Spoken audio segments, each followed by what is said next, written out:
원내협상에 참석하지는 않았지만 원내대표와 같이 러닝메이트로 당선되었기 때문에 사퇴하시겠다 말씀하셨습니다. 근데 지금 이제 원내 지금 내부의 의원총회에서는 원내대표가 처한 처지가 굉장히 어렵고 이 협상이 협상이 아니라 협박으로 진행되어 왔기 때문에 지금 원내대표가 책임질 일이 아니다. 오히려 원내대표가 지금 압도적 표를 가지고 당선되었는데 지금 이 문제를 같이 풀어나가야지 원내대표를 다시 오시게 해서 우리가 다시 힘을 실어주자. 지금 그런 논의가 진행되고 있습니다. 지금 법사위 아시겠지만 법사위가 가장 큰 현안이었습니다. 법사위는 여러분 아시겠지만 지난 2008년에 18대 총선에서도 그 직후에 의원 구성 때 지금과 똑같은 현상, 의석 분포가 여야가 정확히 뒤바뀌어서 있었습니다. 그때 81석의 민주당이 당당하게 차지했던 게 바로 법사위입니다. 그 당시 했던 발언을 보면은 당연히 그건 야당이 가져야 의회의 견제장치로서 제대로 된 국회가 될 수 있다고 이야기했고 그걸 당시에 국회의 전통과 원칙으로 그렇게 해서 민주당이 차지했던 겁니다. 근데 지금 와서는 완전히 말이 바뀌지 않았습니까? 이 어려운 과정을 이제 주호영 원내대표가 협상을 해왔고 주호영 원내대표가 줄곧 밝혀왔다시피 사실상 그것은 협상이 아니고 협박이었고 지금 우리 의원들께서 소속 의원들께서 전원이 사실은 이견 없이 법사위 없는 야당은 무의미하다. 법사위 없는 상임위 배분은 무의미하다. 그래서 주호영 원내대표에게 강력한 그 협상을 주문했는데 주호영 원내대표로서는 사실상 협상도 아니었고 협박만 받고 일방적으로 해오던 이런 과정이었기 때문에 그리고 마침내 헌정사상 처음으로 국회의장이 민주당과 함께 저런 폭거를 저지르고 있는 데 대해서 원내대표로서 책임을 지겠다 이렇게 하고 사의를 표시하셨습니다. 물러나겠다고 하셨습니다.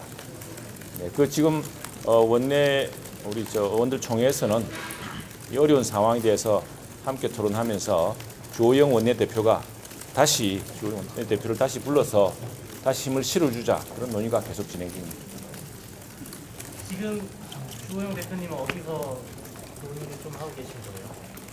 저도 잘 모르겠습니다. 아까 혹시 안 나가셨습니까? 원내대표, 예, 원내대표께서 그 말씀을 하시고 정장을 잠깐 떠났습니다. 떠났는데 저희들도 지금 다시 모셔오려고 이렇게 찾았는데 현재 이 안에서는 대결위 회의장 안에서는 찾을 수가 없네요. 그러니까 김성훈 수석도 늦게 들어가시는데 예. 원내 지도부 다 빠진 상태에서 논의가 이루어지고 있는 건데 예. 어떤 분들이 주도적으로 논의를 이어가고 지금 우리 배대빈 우리 주로 중진 의원님들 박한수 이제 재선 박한수 의원님 그리고 홍일표 의원이셨죠. 그리고 김기현 의원님 중진 의원님들이 그리고 이미자 의원님 이렇게 여러 의원님들이 줄곧 말씀하시고 계십니다.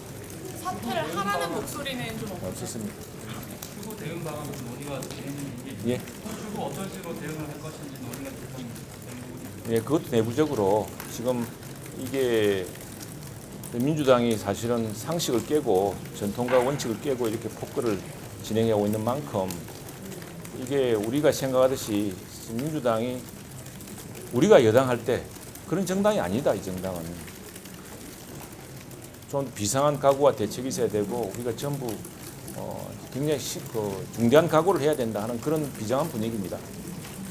상임위 어쨌든 위원장들 이렇게 들어가서 원내 투쟁을 하는 게 방법 아니다라는 제기 같은 느낌이 그런 방법은 없습니다. 지금 여당으로 우리 미래통합당으로서는 최소한의 자존심과 안전장치를 짓밟고 앗아가버렸기 때문에 현재로서는 그러나 국회 내에서 우리가 할 수 있는 모든 방법을 다 하겠다 그런 입장입니다. 그래서 그 무슨 방법이 있을지에 대해서 여러분도 다 답답하시겠지만 저희 의원들도 같이 토론하면서 여러 논의를 하고 있습니다. 국회 밖에서의 투쟁은 전혀 네, 논의되고 있지 없습니다. 않고 네, 계획도 없다. 국회가 민의의 전당이 되어야 되고 국회에서 바로 민의가 실현될 수 있도록 그렇게 주장해왔던 우리 통합당이기 때문에 그런 일 없을 겁니다. 근데 오늘 같은 상황이 앞으로 계속 되풀이 될 것 같은데요. 뭐 그럴 때마다 원내대표가 사퇴하신다고 할 수도 없는 거고 마땅한 해결책이 없는 것 같은데. 다시 한 번 더 의원들이 강력한 재신임 절차가 있다거나 또 사실은 이런 상태에서 원내대표가 모든 책임을 진다고 하면 이거 앞으로 누가 어느 원내대표가 이런 무지막지한 여당한테 맞서서 협상을 하겠습니까? 이건 뭐 여당 미래통합당의 원내대표 역량의 문제가 아니라 지금 민주당의 그대 여당의 협상의 방식 그리고 국정을 바라보는 방식, 국회를 운영하는 데 대한 자신들의 그 방식, 전략 이런 것들이 지금 뭐 미래통합당의 원내대표로서는 어느 누구든 감당할 수가 없는 것들이 됩니다. 그런 전략을 바탕으로 이제 그러면 어떻게 대응할 것인가도 논의해야 될 테고. 상임위원 명단은 그러면 제출을 안 하시고 안 했습니다. 안 했는데 그 아마 보신지 모르겠지만 아까 오후에 상임위 명단이 왔습니다. 이 강제 배정한 겁니다. 이 강제 배정 역시도 1948년이 될 처음입니다. 67년에 강제 배정이 있었다고 했는데 그거는 그래서 뭐 57년 만이다 그러는데 당시 신민당이 부정선거를 이유로 국회에 등원을 하지 않았습니다. 아예 뭐 모든 지금 저희처럼 뭐 이렇게 등원 협상을 하고 그러질 않았습니다. 그래서 어쩔 수 없이 이제 강제 배정을 했다는 것이고 이번 경우와 완전히 다르죠. 그리고 시대도 다 다르지 않습니까? 지금은 대명천이 민주화된 세상 아닙니까? 그런 세상에서 의원 한 사람 한 사람의 선택, 그 당내에서 적재적소에 의원들을 배치하고 그래서 국정을 감시하고 견제하고 또 국정을 견인하는 그런 역량을 배치해야 되는데 그것을 국회의장이 일방적으로 배정한다는 게 또 있을 수 있는 일입니까? 그래서 역대 이런 일이 있어도 원협상이 무려 3달, 4달까지 지연되었어도 미래통합당의 전신인 여당들은 그러지 않았던 겁니다. 그건 상식을 뛰어넘는 일입니다. 그 일방 통보된 걸 보면은 뭐 그냥 이런 식입니다. 아, 검사 출신이니까 법사위. 그리고 지난번에 재선 3선이니까 그 상임위 했으니까 거기 이렇게 그냥 해놓고 나중에 알아서 바꾸라는 이야기인데 그런 게 어디 있습니까? 그런 식으로 어떻게 합니까? 국회 내에서의 투쟁 중에 혹시 단식이나 삭발 이런 건 포함 안 되는 거죠? 그건 개인적 결단의 문제이기 때문에 그런 이야기는 안 하는 게 좋을 것 같습니다. 그 말씀을 하시는 분도 계셨나요? 없었습니다. 그럼 네. 어쨌든 상임위 원장님께서 아직 6개만 뽑고 한 11개 남게 되는데요. 네. 그때까지는 뭐 가동되는 상임위라도 참여하시지 않는 쪽으로 지금 어려운 상황 아닙니까? 예. 저희로서는 오늘 사실은 안보 위기를 맞아서 여야 공동의 결의안도 함께 채택하고 그렇게 해서 안보 위기, 경제 위기에 함께 협치하는 모습을 만들어 가자고 아침에 원내대표가 비상대책위원회 제안을 했고요. 그래서 협상을 이끌어보고 했습니다. 그런데 지금 김여정이 저렇게 조롱하고 옥류관 냉면 요리사까지 나와서 우리 대통령을 능멸하는데 이 정부가 이 여당이 하는 짓은 뭡니까? 종전결의안이라고 되지도 않은 정말 앞뒤가 안 맞는 그런 걸 추진하고 있지 않습니까? 전혀 협치를 한다거나 안보 위기에도 아랑곳하지 않고 있는 정부입니다. 이 여당은.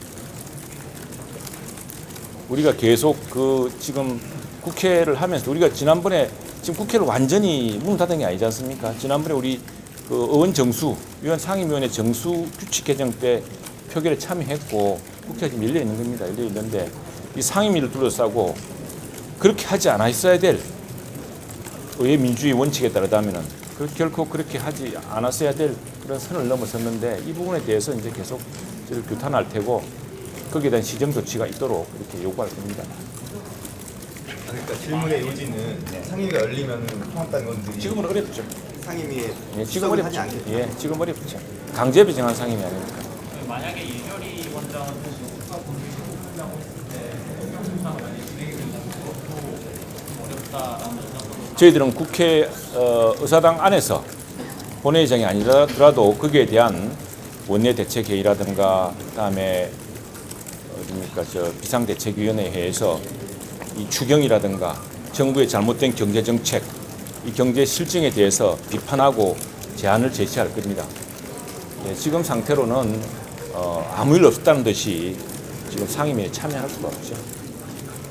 그리고 그런 데 대해서는 여당, 정부 여당이 이 중대한 상황을 좀 깨닫고 다시 협상을 정말 하기를 원합니다. 다시 협상하자는 게 이미 이제 법사위원장이 너무 다 뽑았는데 다시 협상하자는 게 원집에서 다시 상임위원장을 선출하자는 거예요. 지금 우리 입장은 그럴 수밖에 없지 않습니까? 다 저질러 놓았다고 다 정당화되나요? 의원님 법사위원장 네. 법사위원장 다시 선출 안 하시면은 뭐 다시 그건 이제 한번 보시죠. 정치라는 것이 이 정치라는 것이 기본적으로 원칙과 또 전통이라는 게 중요하지 않습니까? 그런데 지금 이거 다 뭉개놓고 없던 듯이 그냥 가져가 하면은 어떻게 할 수 있습니까? 그리고 지금 절차가 좀 궁금한데 예. 원내대표께서 이제 사퇴한다고 하시고 예. 나가셨잖아요. 예. 지금 상황이 그럼 사퇴를 하실 상황이신 거예요? 아니면은 뭐 어떻게 결정이 나는 상태? 이제 원내대표께서는 물러나시겠다고 말씀하셨지만 의원들은 지금 그걸 수용하지 않고 있는 거죠. 그리고 의원들이 또 선출을 했는데 원내대표가 협상이 어렵고 이 협상의 책임을 다 질 수 있는 상황도 아닌데 그 협상의 책임을 그리고 누가 협상의 책임을 지라고 한 적도 없는데 협상의 책임과 이 지금 이 헌정사상 최초의 폭거 상황을 전부를 책임지고 물러나는 건 맞지 않다고 의원들이 지금 만류하고 다시 재신임하겠다는 그런 상황입니다. 그래서 그 사태가 기정사실화 된 게 아니죠. 이거 공석인 상황은 아니죠. 아니죠. 근데 이게 사출직이라서 의결사항은 또 아닌 거잖아요. 그러니까 절차가 궁금한 건데 절차가요. 네, 이렇게 사회 표명했을 때는 그러면은 어떻게 정확한 절차상으로는 어떻게 봐야 돼요? 그건 제가 원내 행정부 쪽으로 보고 아주 답변 드리겠는데 원칙적으로는 지금 뭐 저 원내대표 혼자서 책임질 사안이 아니고 우리 당 전체가 짊어진 짐이고 그런 상황이기 때문에 여기에 대해서는 다 함께 논의해서 결정할 것이고 지금 의원총회에서는 원내대표의 재신임을 해서 힘을 몰아주자. 이 어려운 상황을 우리 이번에 깨달았으니까 이 협상의 내막이라는 것이 사실은 협박이었음을 이번에 알게 되었으니까 다 함께 지혜와 힘을 모으자. 그런 게 의원총회 지금 주조입니다. 이제 본회의 끝나면 다시 뭐 앞으로 가시는 거예요? 그러면? 그것도 지금 협의해 보려고 합니다. 아닙니다. 오늘 끝나고는 그냥 예, 그것도 회의 이제 끝나고 추가 일정이 아직 그게 없으신 건가요? 어떤 거요? 이 본회의 끝나고 나서 추가적으로 일정 같은 게 있으신 건가요? 지금 이제 그것도 논의를 하려고 합니다. 오늘 브리핑은 이게 마지막이시라고요? 그건 아니죠? 나중에 뭐 의원총회에서 별도 있으면 있겠을 텐데 현재 상황은 더 진전될 건 없을 것 같네요. 저희들은 뭐 예. 그럼 주호영 원내대표의 최종 거취는 저희가 언제쯤에 파악이 가능할까요? 언제쯤 파악되냐고요? 그거는 좀 기다려야겠죠. 근데 어쨌거나 현재 의원총회나 우리 당에서는 원내대표로서 계속 역할을 해줘야 된다. 더 어려운 협상, 더 어려운 일이 많지만은 그 협상의 책임이 원내대표에게 있는 게 아니니까 더 큰 역할을 해줘야 된다고 하고 있으니까 그런 상황을 좀 지켜봐야겠죠. 예, 이상입니다. 뭐 같은 말을 계속 반복하기로 해서 여러분도 답답하시겠지만 저도 답답합니다. 또 말씀 나누시죠. 예, 고맙습니다.